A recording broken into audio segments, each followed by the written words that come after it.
"I'm sorry, but we can't just hand out cash to anyone who walks in," bank manager Jessica Keller said, her voice dripping with condescension as she pushed the black woman's withdrawal slip back across the counter. "Especially not amounts like this." Those words echoed through the marble lobby of Meridian Financial's flagship branch as a circle of staff had formed.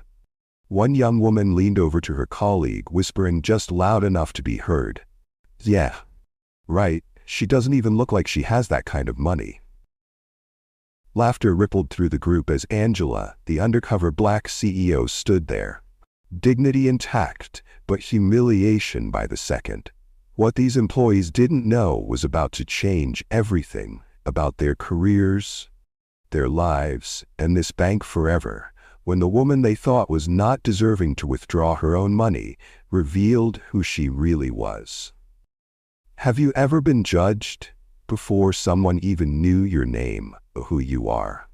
This story gives the most satisfying example of instant karma you'll see this year. And if you believe everyone should be treated fairly and respected no matter what their skin color is, comment "respect" first in the comment section and hit the subscribe button now. This story began when an elegant black woman stood calmly at the counter, her posture straight, her expression composed despite being surrounded by bank staff whose faces ranged from dismissive to openly mocking. This was Angela Freeman, though none of the employees recognized her. 25 years before that humiliating moment in the bank lobby, Angela Freeman stood behind a different counter, wearing a pressed uniform and a name tag that read Teller Trainee. Her journey from that first position to the executive suite is nothing short of extraordinary. Angela didn't come from money or connections. What she had was determination, intelligence, and an unwavering work ethic that propelled her through the ranks of Meridian Financial. From teller to loan officer, from branch manager to regional director, Angela mastered every role she took on. Along the way, she earned her MBA from Harvard, led record-breaking quarters in 3 different divisions, and developed a reputation as the problem solver who could turn around struggling branches. When she reached the C-suite as Chief Operations Officer 5 years ago, many thought she had hit the glass ceiling. They were wrong. 3 months ago, when Meridian's CEO announced his retirement, the board of directors found themselves at a crossroads. Despite Angela's impeccable credentials and 2 decades of loyal service, several board members expressed concerns about her readiness to lead. In private meetings, these concerns seemed to focus less on her qualifications and more on whether major clients would be comfortable with her black skin as the face of the company. After a contentious vote, Angela Freeman became the first black woman to lead Meridian Financial. Her acceptance speech was gracious but pointed. "I will ensure that every client, every employee, and every community we serve experiences the same level of respect and excellence. No exceptions." These weren't empty words. Behind closed doors, Angela had been tracking a disturbing pattern of customer complaints. While overall satisfaction scores looked good, digging deeper revealed significant disparities in service quality. Certain branches, certain demographics. The numbers told a troubling story that the previous leadership had buried. Rather than relying on reports and second-hand accounts, Angela decided to see for herself.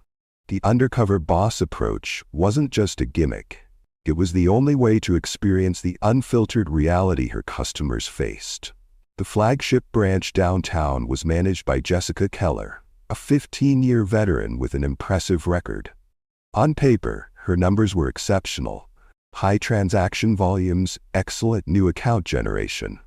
But Angela had noticed something in the raw data. While formal complaints were few, customer exit interviews told a different story. People were leaving, especially customers of color, citing poor service and feeling unwelcome. When pressed, most wouldn't elaborate, simply taking their business elsewhere. It was 9:15 a.m. on a Tuesday when Angela Freeman walked through the revolving doors of Meridian Financial's flagship branch. She had deliberately chosen modest attire, a simple navy hoodie on dark slacks and a face cap. Her natural hair was styled conservatively, and her makeup was understated. She carried a well-maintained but not designer purse. To anyone looking, she appeared to be a casual, middle-class woman, not the CEO of the entire institution. Angela took a seat in the waiting area, ostensibly checking her phone, but actually observing the customer service dynamics unfolding around her. What she witnessed in those first 15 minutes was more revealing than 1,000 customer surveys. A white businessman in an expensive suit approached the entrance. Before he even reached the counter, a staff member intercepted him with a smile. "Good morning, sir. How can we help you today?" The man was escorted directly to a desk, bypassing the line entirely. Minutes later, an elderly Asian couple entered. They were directed to take a number and wait. No smile, no warmth, just a pointing finger toward the seating area. A young white woman in casual clothes approached the quick service counter. The teller chatted amicably with her, asking about her weekend plans. Transaction completed in under 2 minutes. Then a Hispanic man in janitor work clothes stepped up to the same counter. Suddenly there were additional questions, requests for multiple forms of ID, and a suspicious once-over from the teller. His simple check cashing took nearly 10 minutes. Angela watched this pattern repeat itself 6 more times before she finally approached the counter herself. By then, she had been waiting for 37 minutes despite the branch being only moderately busy. 3 white customers who arrived after her had already been served. When Angela finally reached teller Beth's window, the young woman's smile faltered. "How can I help you?" she asked, her tone noticeably cooler than it had been with the previous customer. "I'd like to make a withdrawal, please," Angela said, sliding her ID and withdrawal slip across the counter. The amount, $15,000. Beth's eyes widened slightly. She examined Angela's driver's license, then looked at her face, then back at the license as if confirming they were indeed the same person. "This is a large amount," she said, her voice rising just enough to catch the attention of her colleague at the next window. "Yes, it is," Angela replied calmly, "but it's well within the daily limit for my account type." Beth didn't respond. Instead, she turned and whispered something to Mark, the senior teller at the next station. Mark glanced over, nodded, and then walked over, positioning himself directly behind Beth so he towered over the counter. "Is there a problem here?" he asked loudly. Not directed at Beth, directed at Angela. Heads turned throughout the lobby. Other customers stared. An older woman clutched her purse tighter. Angela felt the weight of every eye in the place, the silent judgment, the immediate assumption that she must be doing something wrong. With remarkable composure, Angela placed her bank card on the counter alongside her ID. "No problem at all. I'm simply making a withdrawal from my account." Mark picked up her ID, studying it with exaggerated scrutiny. "We've been seeing some unusual activity on these types of accounts lately," he said, emphasizing these types just enough to make his meaning clear. "We need to be extra careful." "What types of accounts would those be exactly?" Angela asked, her voice steady. Mark ignored the question.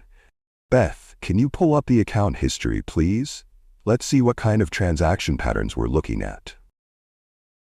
As Beth tapped at her keyboard, another staff member drifted over. Richard, according to his name tag, leaned in and whispered something to Mark, not quite quietly enough. Probably one of those money laundering or check cashing schemes. Richard didn't even try to hide his contempt as he looked Angela up and down, taking in her modest clothing and natural hair with a smirk. "We just need to verify the funds are actually yours," he said with false sweetness. "You understand, right? It's for your protection." This humiliation was calculated and deliberate, yet Angela maintained her dignity, standing straight, voice unwavering. "I understand the need for security. I've provided my identification and bank card. I'm a customer of this bank and have been for many years. I'd like to complete my transaction now, please." That's when Richard called over Jessica Keller, the branch manager. She strode across the lobby with the confidence of someone who had never been questioned in her life. Her expression was a practiced blend of concern and authority as she approached Angela. "Ma'am, I understand there's some confusion about your withdrawal request," she said, her tone dripping with condescension. She didn't introduce herself, didn't ask for her name, just immediately assumed a position of authority over her. "There's no confusion on my part," Angela replied. "I'm simply trying to access my own money." Jessica's smile didn't reach her eyes. $15,000 is a significant amount of cash. "May I ask what it's for?" This question, one that had not been asked of a single white customer making large transactions that morning, hung in the air between them. The double standard couldn't have been more blatant if they'd put up a sign. The tension in the air was thick enough to cut with a knife as Jessica Keller stared down at Angela, her face a mask of practiced concern that couldn't quite hide the disdain underneath. The bustling bank lobby seemed to quiet around them, as if the very air was holding its breath in anticipation of what would come next. "Mrs. Freeman," she said, finally glancing at her ID, her fingers holding it by the edges as if reluctant to touch it too much. "This amount doesn't seem appropriate for someone like you. This bank prides in dignity and we have a class of customers we serve, so we can't serve you here." There it was. The mask had slipped. In those few words, Jessica had revealed exactly what this was about. Not security protocols, not banking regulations, just pure, unfiltered prejudice dressed up in corporate speak. Angela felt a familiar tightness in her chest, the same sensation she'd experienced countless times throughout her career. That moment when someone underestimates you, dismisses you, reduces your entire existence to a stereotype. Behind Jessica, the staff exchanged knowing glances. Beth looked down, seemingly uncomfortable, her hands fidgeting with a stack of deposit slips that didn't need straightening. Her body language screamed discomfort, but her silence made her complicit all the same. Mark and Richard didn't bother hiding their amusement. Richard actually snickered, covering his mouth with his hand in a poor attempt to conceal his laughter. "I'm curious," Richard chimed in, leaning against the counter with newfound confidence, now that his boss was backing him up. His voice carried deliberately, ensuring nearby customers could hear. "Did you come into some money recently? A settlement, perhaps? Or maybe an inheritance? Or maybe you laundered the money?" The implication was crystal clear. In their minds, there was simply no legitimate way a black woman could have access to this kind of money. It had to be some kind of windfall, some stroke of luck rather than hard work, intelligence, and determination. A white young mother with 2 children had paused her transaction at the next window, openly watching the scene unfolding. She pulled her children closer, whispering something in their ears, teaching them, perhaps unconsciously, to view Angela as someone suspicious, someone who didn't belong. Angela took a deep breath. Her composure was remarkable given the circumstances. Not a hint of the rage she must have felt showed on her face. "I'd like to speak with someone who can actually help me complete my transaction, please. Someone with the authority to override whatever concerns you seem to have." Every word was carefully chosen, professional, reasonable, giving them no ammunition, no excuse to label her as angry or difficult. Jessica's smile tightened, a flash of anger crossing her features at being challenged. "Ma'am, I am the highest authority in this branch. I'm the manager. There is no one else for you to speak with." She leaned in slightly, lowering her voice to a stage whisper that was still perfectly audible to everyone nearby. The scent of her expensive cologne, likely meant to convey success and authority, wafted across the counter. Perhaps you might be more comfortable at the check cashing place down the street. They're more accustomed to handling your type of banking needs. You should get maybe $1,000 or two there.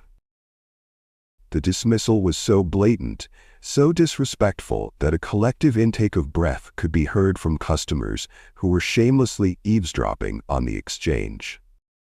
Behind the teller windows, the daily operations of the bank continued. The cash counting machines whirred quietly in the background. The security cameras mounted in each corner of the ceiling recorded everything. Every expression, every word, every microaggression, playing out in high-definition detail. Angela glanced up at one of those cameras, a flicker of something, perhaps knowledge, crossing her face so briefly that no one noticed. Without another word to Jessica, Angela reached into her purse, a modest leather bag that had been a gift from her team when she was promoted to COO, and pulled out her phone. "Excuse me for a moment," she said, stepping slightly away from the counter, while still remaining in full view of everyone. As she dialed, Richard nudged Mark, both of them watching with smirks on their faces. Richard whispered something that made Mark stifle a laugh. Beth, the teller who had first assisted Angela, kept her eyes down, but her discomfort was palpable in the rigid set of her shoulders. Another customer, an older black man in a postal worker's uniform, watched the scene with a resigned expression that spoke volumes. This wasn't surprising to him. This was Tuesday. This was banking while black. "Yes, hello?" Angela spoke into the phone, her voice taking on an even more professional tone than before. "This is Angela Freeman calling." Richard mimicked her posture exaggeratedly, standing up straight with his nose in the air, mouthing, "Angela Freeman calling," to Mark, who stifled a laugh. Richard's performance was for the benefit of the entire staff, a show of dominance, of belonging, at Angela's expense. The bank's mission statement was prominently displayed on the wall behind them, building financial success together, with trust, respect, and integrity. The words now seemed like a cruel joke in contrast to the scene unfolding beneath them. Jessica stepped forward, patience clearly exhausted. Her polished leather shoes squeaked slightly on the marble floor as she moved, the sound oddly loud in the tension-filled space. "I'm going to have to ask you to conclude your business elsewhere. You're creating a disturbance in our branch. The lower banks out there will be able to serve you, not here." The irony was staggering. The only disturbance was the staff's treatment of a legitimate customer attempting to access her own funds. But in Jessica's mind, and in the minds of those who shared her biases, Angela's mere presence, her audacity to expect equal service, was itself the disturbance. Angela continued her call as if she hadn't spoken. "Yes, I'm still at the downtown branch. No, they've refused the transaction. Yes, that's correct." Her calm was unsettling to Jessica. People in her position, being denied service, being humiliated publicly, were supposed to react in one of two ways: explosive anger that would justify removal, or defeated acceptance that would end in retreat. Angela's composed resistance followed neither script, and it clearly unnerved her. "Ma'am," Jessica's voice rose, the veneer of professionalism cracking further. "If you don't leave the premises immediately, I'll be forced to call security." Angela turned slightly away from her, still speaking clearly into the phone. The bank's large wall clock ticked loudly, marking each second of the standoff. It was 10:17 a.m., a time that would be recorded in numerous termination documents in the hours to come. Jessica signaled to Mark, who reached for the security phone extension. The situation was escalating by the second. Other employees had stopped what they were doing to watch, sensing that something significant was unfolding. That's when Angela turned away from Jessica and spoke her final words into the phone, words that would change everything in the next few moments. "Diane, I need you in the downtown branch now." The name hit Jessica like a physical blow. Diane. As in Diane Porter, head of operations for the entire bank. Angela knew her. Angela had her direct number. A flicker of uncertainty crossed Jessica's face, the first crack in her confident facade. Who was this woman really? How did she have direct access to one of the most senior executives in the company? The question lingered in her mind for only a moment before her arrogance reasserted itself. Probably just name-dropping, she thought. A bluff.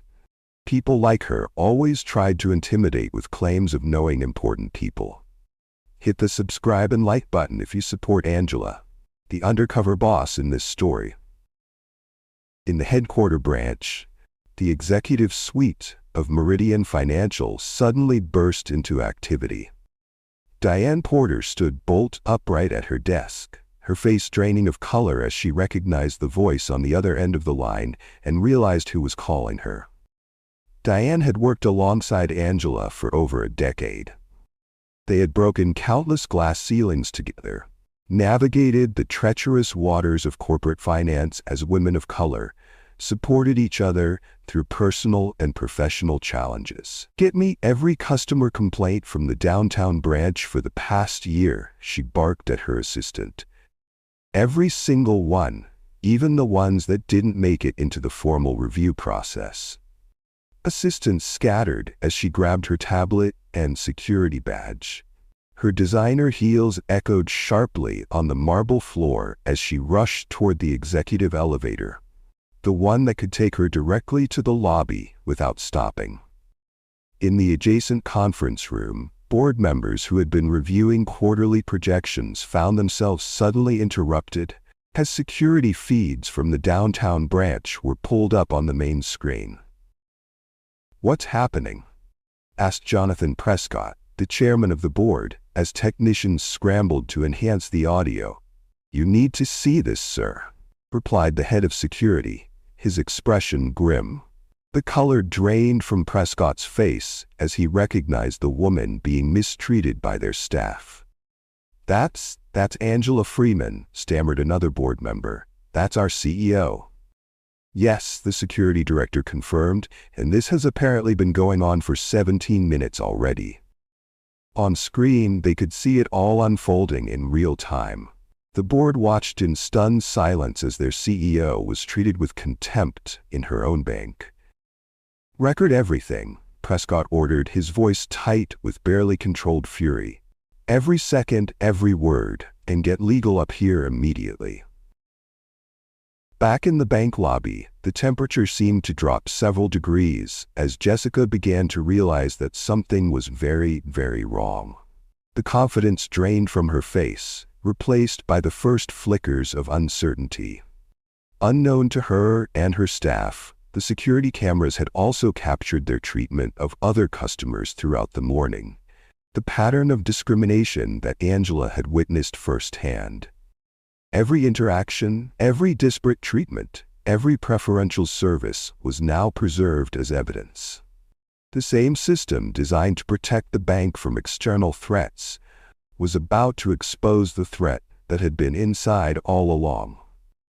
Angela Freeman stood perfectly still, phone now returned to her purse, watching as the realization slowly dawned on Jessica Keller's face that she might have just made the biggest mistake of her career. On the 21st floor of Meridian Financial's headquarters, chaos had erupted in the executive suite. The normally quiet observation room, where security feeds from all branches were monitored, had transformed into a war room in a matter of minutes. "Pull up every angle we have," Diane Porter commanded, her voice tight with controlled fury. The head of operations stood ramrod straight in her tailored navy suit, her usual composed demeanor replaced by an intensity that had her staff moving with unprecedented urgency. "I want audio, I want facial recognition, I want timestamps on everything." The security team scrambled to comply with her directives, fingers flying across keyboards as they pulled up multiple camera views of the downtown branch lobby. Screens filled with different angles of the same humiliating scene. Angela Freeman, their CEO, being treated like a criminal in her own institution. Camera 3 has the clearest audio, reported a young technician, his face pale as he realized the severity of what they were witnessing. And we have continuous footage from the moment she entered the branch at 9:15 a.m.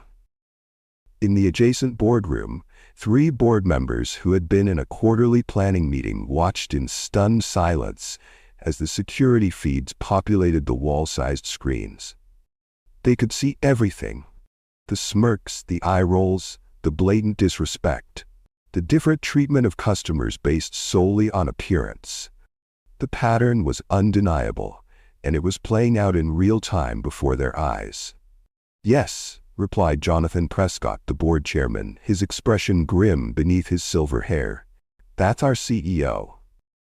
The audio feed kicked in just as Jessica Keller was saying, "These check cashing places are really better equipped for your needs." Her voice, dripping with condescension, filled the boardroom. This wasn't just bad customer service. This wasn't just rudeness. This was the systematic discrimination they had all convinced themselves didn't exist in their institution. "This is happening in our flagship branch," whispered Catherine Reynolds, the 3rd board member present. She didn't need to finish the question. The implication hung in the air. How many other customers faced this treatment daily? How many had simply walked away, taking their business elsewhere, never filing complaints, never escalating to management? "Get me everything we have on Jessica Keller," Diane barked at her assistant while gathering her tablet and security badge. "Employment history, performance reviews, customer complaints, everything. And call legal. Tell them to meet me downstairs in 15 minutes. As she rushed toward the elevator, Diane scrolled through her tablet, pulling up branch analytics. The downtown branch's performance metrics filled the screen. Impressive at first glance. Top-tier new account generation, strong loan origination numbers, excellent deposit growth. But when she applied filters to disaggregate the data by customer demographics, the true picture emerged. The patterns were undeniable, hidden in plain sight within their own data. Jessica's branch had the highest account rejection rate for minority applicants, the lowest rate of loan approvals for Black business owners, and a customer attrition rate among people of color that was triple the bank's average. How had they missed this? Or had they simply chosen not to see? Back in the branch lobby, tensions were escalating by the second. Jessica had summoned the security guard, a young man named Thomas, who looked deeply uncomfortable with the situation. Barely 25, new to the job, and clearly unprepared for the moral complexity of what he was being asked to do. "I need this woman escorted from the premises," Jessica instructed, not looking at Angela, as if she were an object rather than a person. Her voice carried the absolute certainty of someone who had never had her authority questioned within these walls. "She's creating a disturbance and refusing to leave after being denied service." The security guard hesitated, clearly sensing something wasn't right about the situation. His gaze flickered between Jessica, his technical superior, and Angela, whose composure stood in stark contrast to the manager's growing agitation. "Sir," Angela said calmly to the guard, "I have every right to be here. I'm a customer of this bank attempting to access my own funds. I have provided all required identification and have broken no rules or laws." Thomas, the security guard, shifted his weight from one foot to another, clearly conflicted. His training had covered robbery protocols and emergency procedures, but nothing had prepared him for this moral gray area. "Ma'am." Jessica's face flushed with anger at the guard's hesitation and at being contradicted in front of her staff. "This is a private business, and we reserve the right to refuse service to anyone who may be attempting to commit fraud." The accusation hung in the air. Fraud.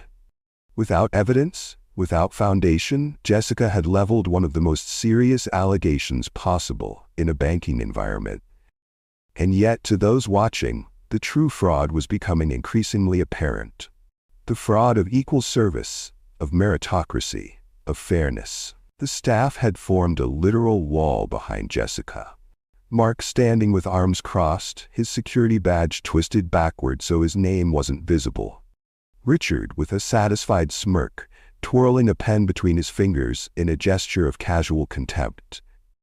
And even Beth, who had seemed uncomfortable earlier, now standing in solidarity with her colleagues, though her eyes remained fixed on the floor. The message was clear. It was all of them against Angela. A unified front of institutional power, aligned against a single customer whose only crime was expecting to be treated with basic dignity. Other customers in the branch had taken notice of the confrontation. Some pretended to focus on their own transactions, eyes darting occasionally toward the scene. Others watched openly, their expressions ranging from discomfort to prurient interest in the unfolding drama. A middle-aged white man who had been waiting in line stepped forward, inserting himself into the situation with the confidence of someone who had never questioned his right to occupy any space. "Listen, lady, some of us have real banking to do today," he said, gesturing impatiently. "If you're not going to leave, at least stop causing trouble for everybody else." The irony was painful. Angela thought of the countless meetings where she had emphasized customer experience as the cornerstone of their business model. The training programs she had championed, the inclusion initiatives she had funded, all seemingly worthless in the face of deeply ingrained biases that no corporate memo could eradicate. Rather than argue, Angela quietly raised her phone and continued documenting the escalating situation. She recorded the staff's expressions, the security guard's discomfort, the customer's intervention, all of it preserved with crystal clarity. Each second of footage was another nail in the coffin of careers built on discrimination. Jessica noticed the recording and her expression darkened further. The vein in her temple throbbed visibly as she struggled to maintain control of a situation that was rapidly slipping through her fingers. "Photography is not permitted in the bank. This is another violation of our policies."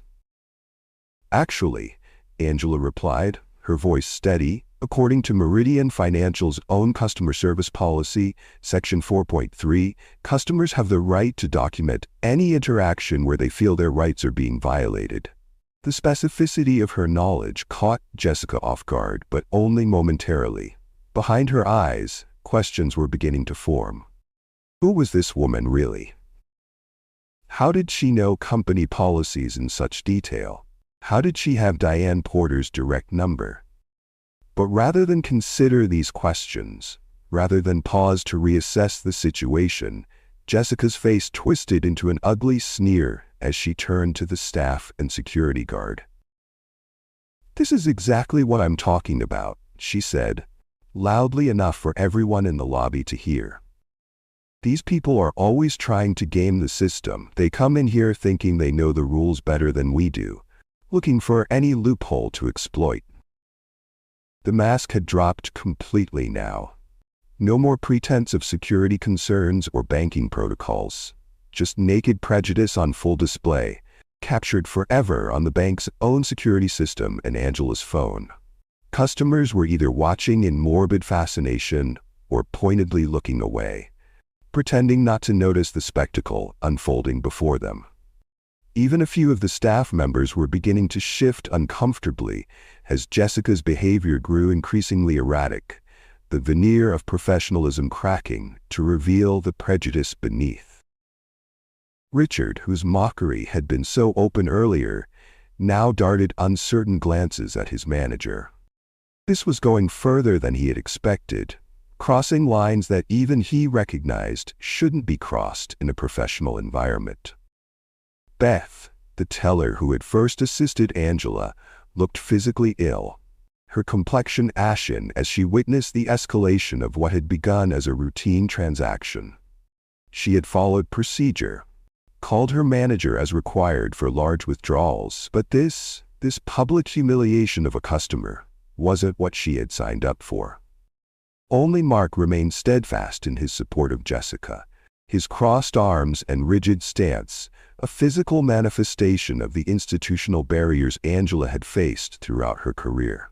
Through it all, Angela Freeman stood perfectly still at the center of this storm, her dignity intact, waiting. The weight of the moment, not just for herself, but for every customer who had ever been dismissed, disrespected, or denied service based on their appearance, rested on her shoulders. The elevator chime sounded faintly in the distance. Jessica's head turned slightly at the sound, momentarily distracted. Something in the air had changed, like the pressure drop before a storm. The grand double doors of Meridian Financial's flagship branch burst open with such force that they slammed against the walls, the sound reverberating through the marble lobby like a thunderclap. Every head turned as Diane Porter strode into the space, her presence commanding immediate attention. The head of operations, second in command of the entire corporation, moved with the focused intensity of someone about to extinguish a fire. "Stop this immediately." Her voice carried the weight of absolute authority. Not a request, not a suggestion, a command that froze everyone in place. Jessica Keller's expression shifted from irritation to confusion as she recognized the executive. In the 15 years she'd managed this branch, Diane Porter had visited perhaps 3 times. Always scheduled weeks in advance, always with a formal agenda. Her unexpected appearance, the fury evident in her stride, triggered the first real flicker of fear in her eyes. The staff, who had formed a wall of solidarity behind Jessica just moments ago, suddenly found themselves uncertain. Richard's smirk vanished. Mark's crossed arms dropped to his sides. Beth looked as though she might faint, the color draining from her face entirely. Jessica attempted to regain control of the situation, smoothing her hair as she stepped forward with a practiced customer service smile. "Miss Porter, what an unexpected pleasure. Is there something? Do you have any idea who this is?" Diane cut her off, gesturing toward Angela, who remained perfectly composed amidst the chaos. The question hung in the air, heavy with implication. Jessica glanced at Angela, then back at Diane, confusion giving way to the first inkling of dread. Her mind raced through possibilities. Was she a friend of Diane's? A relative of a board member? A banking regulator?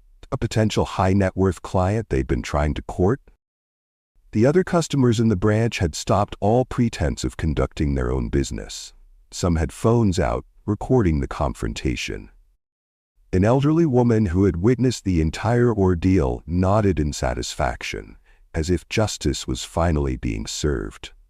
Thomas, the security guard, took a deliberate step back from Jessica, instinctively distancing himself from what he now recognized as the wrong side of history.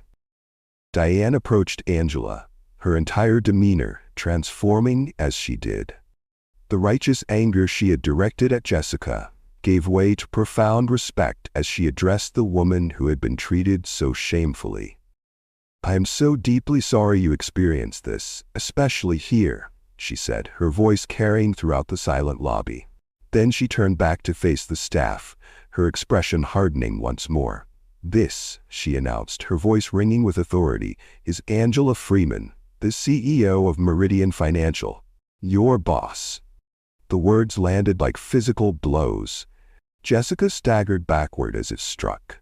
Richard's hand flew to his mouth, his eyes widening in horror as the realization of what he had done, who he had mocked, sank in. Mark's face drained of all color, his Adam's apple bobbing as he swallowed repeatedly. Beth began to tremble visibly, tears welling in her eyes. 3 months earlier, in the grand ballroom of the city's most prestigious hotel, Angela Freeman had stood on a stage beneath crystal chandeliers and accepted the ceremonial key to Meridian Financial. The room had been filled with dignitaries, financial leaders, and press, all witnesses to a historic moment as she became the first Black woman to lead a top 10 national bank. Jessica Keller had watched the ceremony on the live stream during a staff meeting. She had applauded politely along with her team, made appropriate comments about progress and leadership, And then apparently, she had forgotten, due to the undercover, or chosen not to recognize, the face of her own CEO when she walked into her branch. "We've been watching," Diane continued, holding up her tablet. On the screen, security footage from throughout the day played in crystal clear definition. "We've seen how you treated Mrs. Freeman, and we've seen how you treat others." The tablet displayed split-screen comparisons. A white customer making a large withdrawal, processed with smiles and efficiency, juxtaposed with a Hispanic customer's identical request met with scrutiny and suspicion. A wealthy-looking client escorted directly to an office while an elderly black woman waited 40 minutes for basic assistance. "Every interaction in this branch is recorded," Diane said, her voice tight with controlled fury. "Every single one.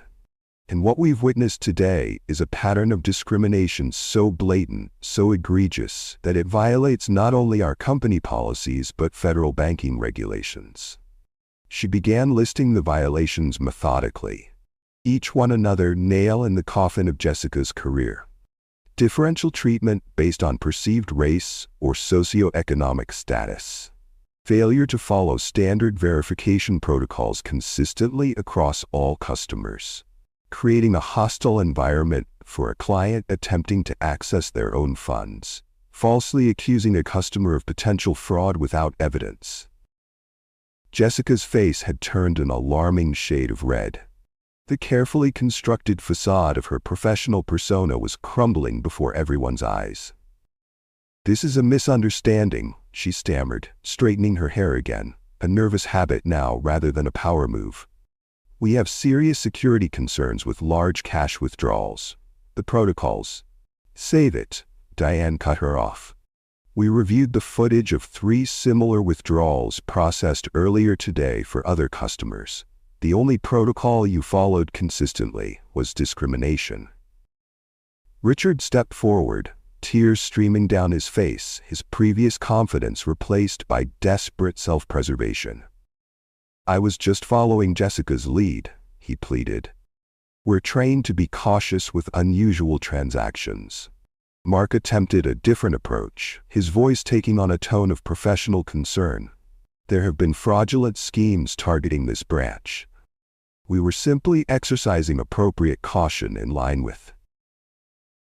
"We have access to every email, every memo, every piece of communication you've sent within this bank's systems," Diane interrupted.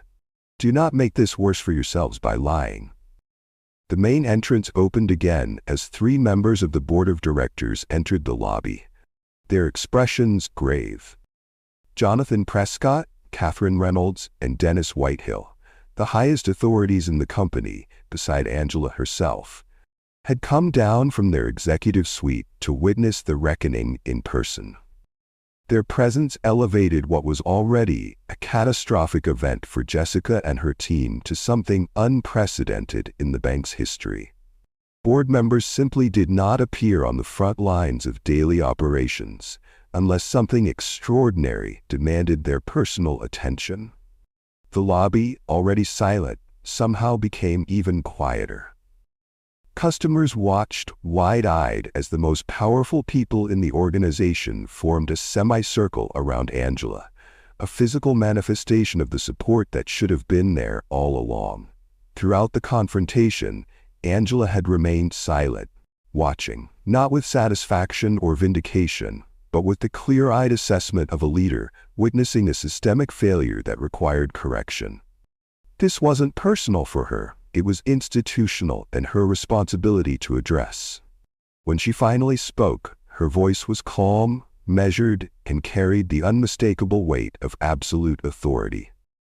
"Jessica, Richard, Mark," she said, addressing each of them in turn, making deliberate eye contact. "You are terminated, effective immediately. No raised voice, no dramatic gesture. Just the simple, incontrovertible exercise of power by someone who had earned the right to wield it. Your actions today have demonstrated that you are fundamentally incompatible with the values of this institution and the legal requirements of fair banking practices," Angela continued. This is not a suspension or a performance improvement opportunity. This is the end of your employment with Meridian Financial." Jessica's face contorted with a complex mixture of emotions: shock, anger, humiliation, and finally, the dawning realization that her career of 15 years had just ended in a spectacular public failure of her own making. "You can't just," she began. But Angela raised her hand slightly and she fell silent immediately. "I can, and I have," she said simply. "Thomas," she nodded to the security guard who had been watching the scene unfold, "please escort these former employees to collect their personal belongings and then off the premises." Thomas straightened, nodding with newfound purpose. "Yes, ma'am." As security led the 3 disgraced employees toward the back offices to collect their things, the remaining customers and staff watched in stunned silence. There was no cheering, no celebration, just the solemn witnessing of accountability being enforced at the highest level. Beth, the teller who had initiated the interaction but had shown discomfort throughout, stood trembling behind her counter, clearly expecting to be next. Angela approached her, and the young woman braced herself for the inevitable. Instead, Angela spoke quietly to her. The words weren't audible to most in the lobby, but Beth's expression transformed from terror to confusion to cautious relief. She nodded several times, wiping tears from her cheeks. It would later become known that Beth was placed on probation rather than terminated. Her willingness to acknowledge her mistakes and her visible discomfort with her colleagues' behavior had been noted by both Angela and the security footage. She would become one of the bank's most vocal internal advocates for equitable service in the months to come. As Jessica, Richard, and Mark were escorted past the customers still waiting in the lobby, their personal items hastily packed into cardboard boxes, the full weight of what had transpired seemed to settle on everyone present. This wasn't just a dramatic firing. It was a public statement about what would and would not be tolerated in this institution moving forward. Angela Freeman stood in the center of the branch that bore her company's name, surrounded by the leadership team that had recognized her value, in full view of customers who now understood exactly who was at the helm of their bank. The transformation was complete, from being denied service to exercising the highest authority in a matter of minutes. The message couldn't have been clearer. Discrimination had no place in Meridian Financial, and those who perpetuated it had no future there. After the terminated employees had been escorted from the building, a heavy silence hung over the flagship branch of Meridian Financial. Customers remained rooted in place. Staff stood frozen behind their counters, all eyes fixed on Angela Freeman as she surveyed what was now, undeniably, her domain. When Angela finally addressed the remaining staff, her voice carried not anger but resolve. The clear, steady tone of a leader who had identified a problem and was already formulating its solution. "What happened today isn't just about 3 individuals making poor choices," she began, gathering the shell-shocked employees in a semicircle around her. "It's about a culture that allowed those choices to seem acceptable. A culture we are going to transform, starting right now." The staff listened with rapt attention, many unable to meet her eyes, others nodding in shamefaced acknowledgement of truths they had long recognized but never confronted. Meridian Financial exists to serve all customers with dignity, respect, and fairness. These aren't just words on our mission statement. They are the standard by which every interaction will be measured moving forward. As she spoke, Diane Porter was already on her tablet, initiating emergency protocols rarely used in the bank's history, transferring management authority, securing access credentials, establishing temporary leadership until permanent replacements could be found. Every branch, every department, every role in this organization will be evaluated not just on profitability, but on equitable service, Angela continued. The metrics we value reflect the company we want to be. Beth, the young teller who had initiated the interaction with Angela but had shown visible discomfort throughout the ordeal, stood trembling at the edge of the group. When Angela approached her, tears streamed down the young woman's face. "I'm so sorry," Beth whispered, voice breaking. "I knew it wasn't right, but I didn't know what to do when Jessica and the others." Rather than dismissing the apology or offering easy absolution, Angela listened intently, recognizing the crucial moment for what it was, a genuine opening for change. Learning to stand up against wrongdoing, even when it comes from authority figures, is one of the hardest skills to develop, Angela told her. But it's also one of the most valuable. What happened next would become part of Meridian Financial's corporate lore, a moment referred to in training sessions and leadership seminars for years to come. Angela Freeman, CEO of one of the nation's largest financial institutions, looked at the tearful young teller and saw not just remorse but potential. "Beth, effective immediately, you're being promoted to interim branch manager." The gasps from the staff were audible. Beth's eyes widened in shock.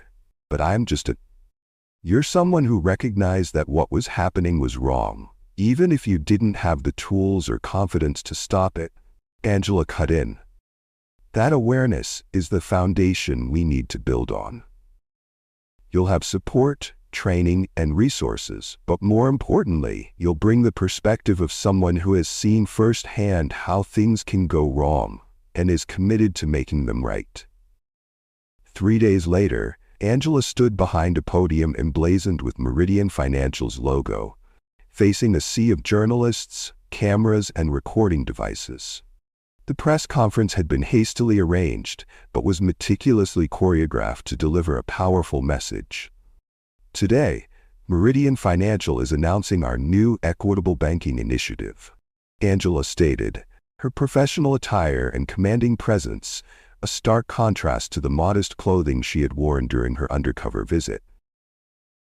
"This comprehensive program represents an investment of $50 million in anti-discrimination training, community outreach, and internal accountability systems." The board members flanked her on the stage, their unified presence a public demonstration of institutional commitment. What the journalists didn't know was how contentious the emergency board meeting had been, with several members initially balking at the scale of investment and the public admission of fault it represented.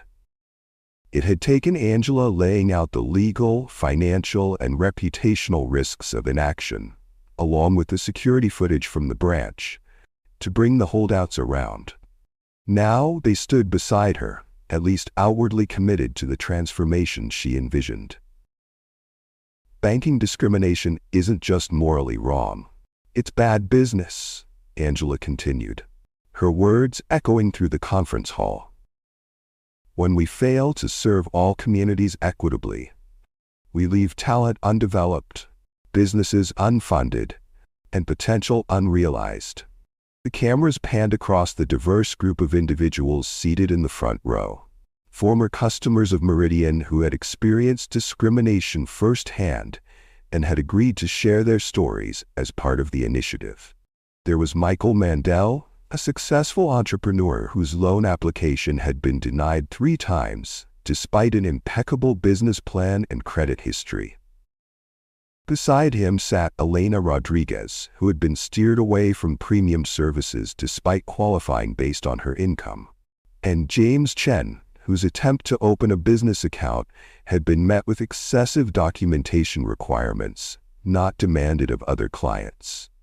These brave individuals, Angela acknowledged them with a gesture, have agreed to serve on our newly established Client Equity Advisory Board, ensuring that lived experiences inform our policies moving forward. The press conference would make national news, not just for the unprecedented admission of discriminatory practices by a major financial institution, but for the concrete, measurable commitments made to address them. In the weeks and months that followed, Angela Freeman became the face of corporate accountability in America.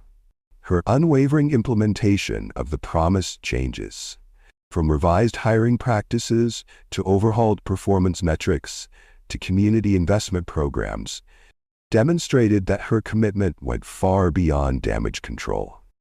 Branch managers found their bonuses tied to equity metrics alongside traditional performance indicators. Anonymous customer experience surveys were disaggregated by demographic data to identify disparities. Training programs were redesigned with input from civil rights organizations and banking regulators. And in every Meridian branch, a new sign appeared beside the teller windows. All customers deserve respect, dignity, and fair service. If your experience does not reflect these values, please call this number. Below was Angela Freeman's direct office line. 6 months after the incident that transformed Meridian Financial, Angela once again donned casual clothing and visited branches unannounced. But this time, her purpose wasn't to expose discrimination. It was to witness the changes taking root throughout the organization. If you enjoyed the story, hit the like and subscribe button and share to others so they can learn from this story too.